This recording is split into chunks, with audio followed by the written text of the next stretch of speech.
Murder is an ugly business. When society's fundamental law, thou shalt not kill, has been breached, it takes no time for the wheels of justice to be set into motion. Along with the homicide captain and the inspector arrives a rolling laboratory, which brings modern techniques and trained technicians for on-the-spot investigation. They take a preliminary view of the murder victim, a young girl, and go to work.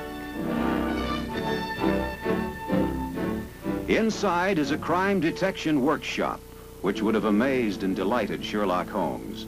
The Mobile laboratory is equipped with instruments and tools capable of dealing with anything from burglary to homicide. Ready to the hand of the police scientists are the means and knowledge which formerly only academic laboratories could boast. Today, both are whisked into the field and put to immediate use at the scene of the crime itself, where clues can be uncovered, analyzed, and evaluated without delay. A miniature laboratory in itself is the homicide kit, fully equipped for field chemistry and fingerprint work.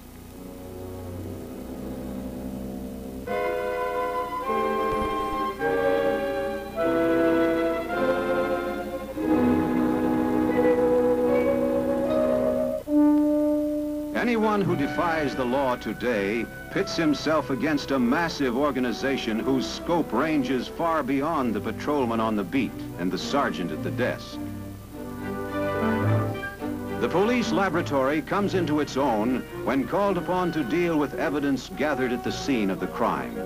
What their colleagues have gathered in the field, specialists will build upon in the laboratory.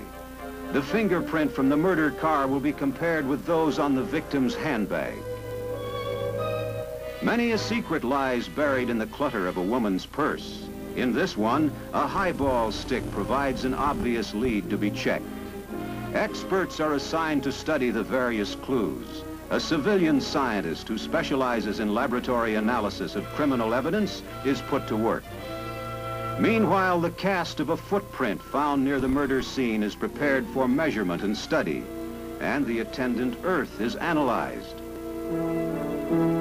A precise, painstaking analysis of the material gathered from the murder car begins. Anything may be a clue, and for the police scientist, this thimble full of miscellaneous dust and these stray hairs are prizes worthy of the closest study. A murder case may literally hang by a hair, and hair splitting is routine in the police laboratory.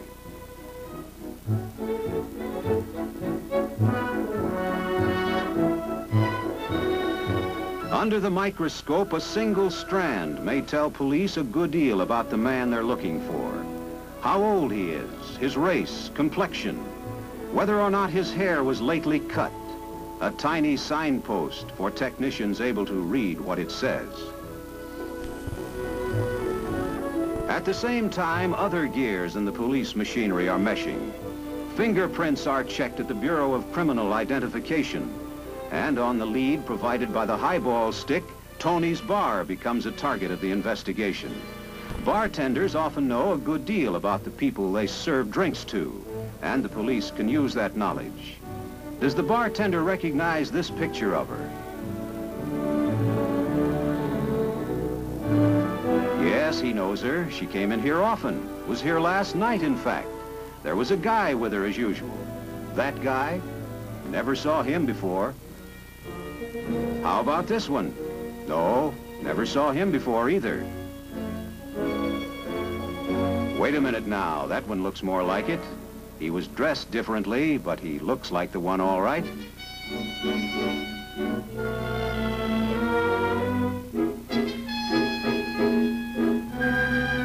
So the search concentrates on the unidentified boyfriend. The rogues gallery may tell something if he has a record. When all leads have been exhausted, one ace remains, the laboratory report. What have the police scientists read in the dust of the murder car? The report says particles of Barry granite frequently used in tombstones.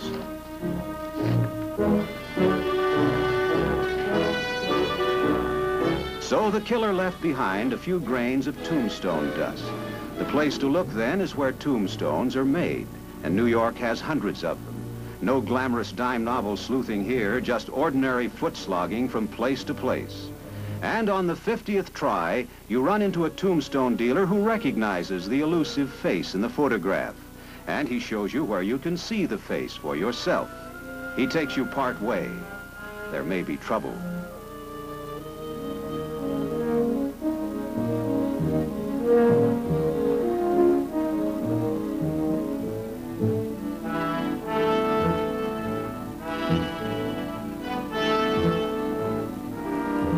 This is where most detective stories end, with the capture of the culprit. Actually, the job is far from over. With the arrest made, the police have to make it stick. The bartender is the last known witness to have seen the girl in the killer's company. Can the barkeep identify that man now? Can he pick him out from the others in the lineup and thus add an essential link to the chain the police are forging? Without identification, the whole case may collapse.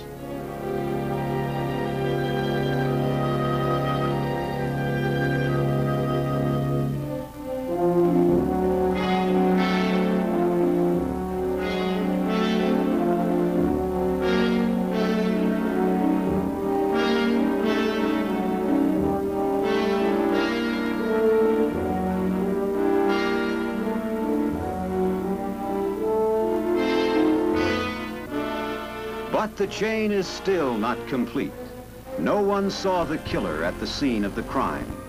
It is science that must supply evidence where other methods fail.